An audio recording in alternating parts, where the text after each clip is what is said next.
studied from the earliest days of psychology, it has proven difficult to measure. Over the years, psychologists have worked at creating a test which considers all aspects of intelligence, including its different forms and how it relates to age. The current most widely used intelligence test, which measures deviation IQ, has taken psychologists years to create.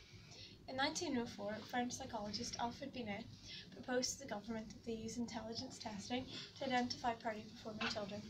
This is how the first intelligence test came about. In 1905, Binet and his student Theodore Simon created a series of tasks that children would perform well or poorly according to their ability.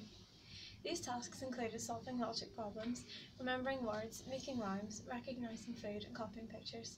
The aim was to test 5 factors: knowledge, visuals, spatial processing, working memory, quantitative reasoning and problem solving. These factors make up natural intelligence.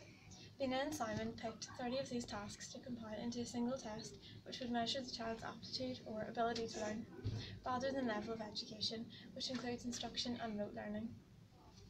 They designed it to estimate mental level of the student. They matched the score of an individual to the average test score of each age group.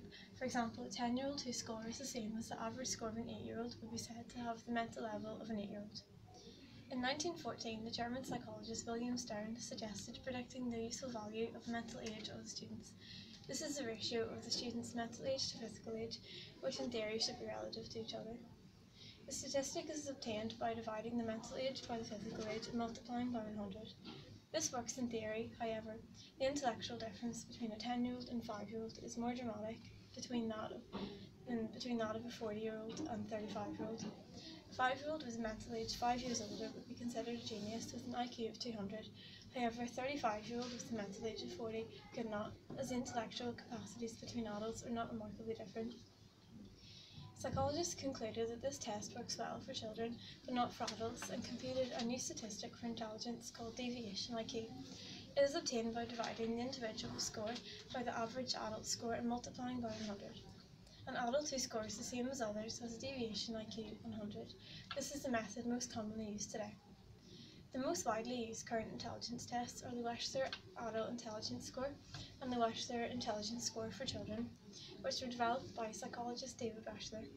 Like Binet and Simon's test, it measures intelligence by asking people to answer questions and solve problems using logic and reasoning, verbal comprehension and perceptual reasoning, memory and processing speed. Such intelligence tests can accurately predict life outcomes. For example, the less intelligent of 2 siblings would earn almost half of what the more intelligent sibling would earn, showing the tests are somewhat accurate and insightful. However, in order to be useful, the tests must be unbiased and include all aspects of intelligence, as can be seen from Henry Goddard's intelligence tests in the 1920s.